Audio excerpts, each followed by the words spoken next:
Hey, what is up, guys? Welcome back to the channel, and today we have a mail call.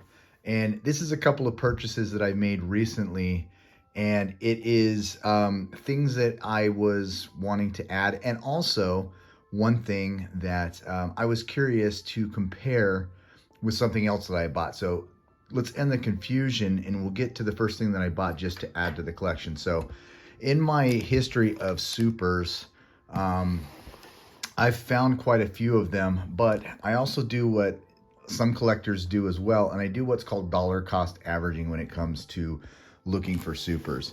If I've put what I consider a reasonable amount of time and effort into looking for a super and I'm not able to find it, I look at the time, the effort, the gas, and everything that goes along with that when deciding whether or not I'm just going to go ahead and buy it. And then I look for the best possible deal that I can based on the maximum amount that I will spend for a super.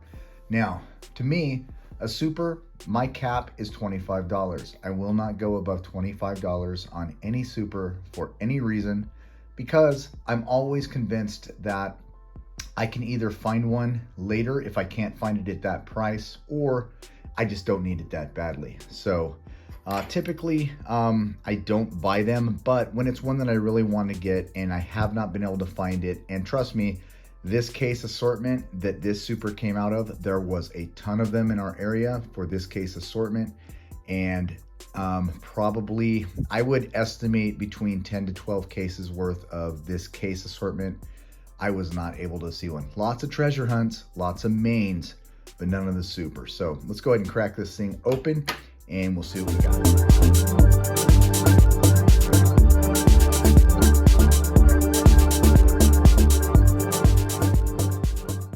All right, so we got the box opened up and it is packaged. It looks like we've got some standard paper. We'll throw that out of here.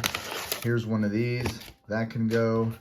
And a little more paper in here. And it was just kind of packaged within a little baggie, and that's fine as long as it's in fairly good shape and it feels like it's in a protector.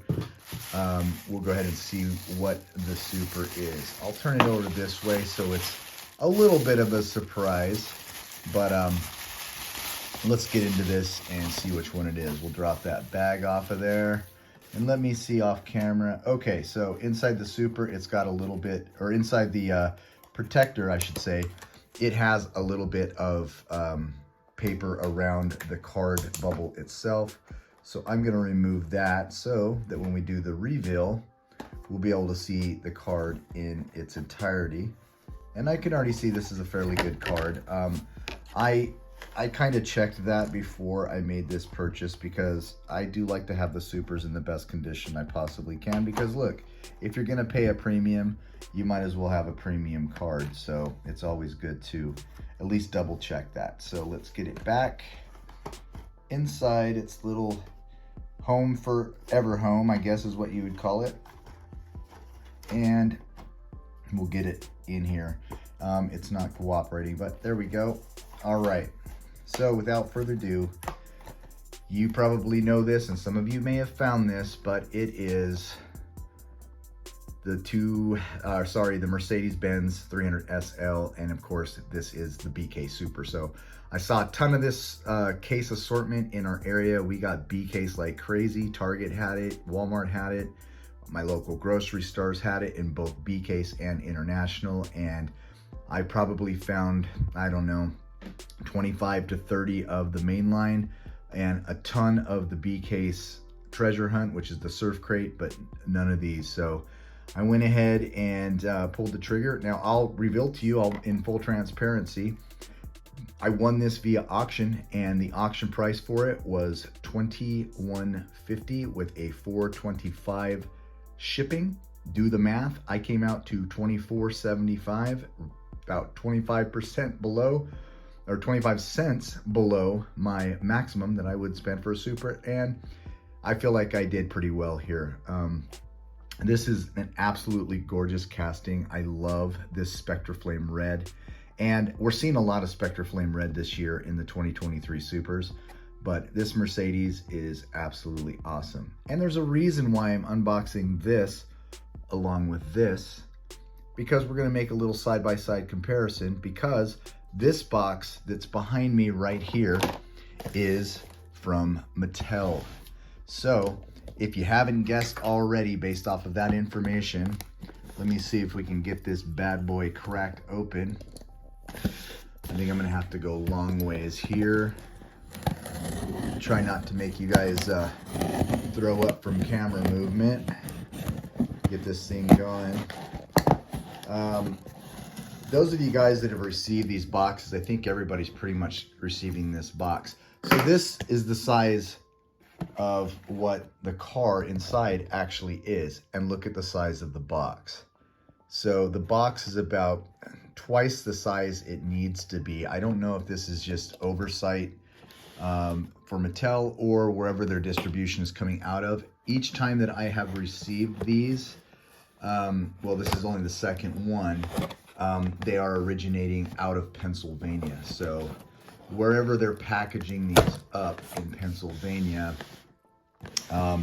they're using these massively big boxes, and they're using FedEx shipping, which look, FedEx is a large package company, but they are good at moving and transporting large packages, and small packages are not their thing. So oftentimes little boxes like this end up getting mixed in with big boxes that are heavier.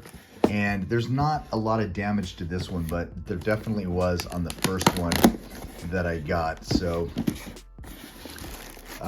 let's see what the condition looks like in this one. They do come in a protector, which is nice. They do have a little bit of this air bubble pack. And there you go. There's the cost of this bad boy right here. And we'll go ahead and get it out of the box. In fact, let's get the whole box out of the way here. And there you go. It is the Elite 64 series. And of course, it is the Mercedes-Benz 300 SL, which is a nice comparison because now you're getting to see the premium version of what Mattel put together in their Elite 64.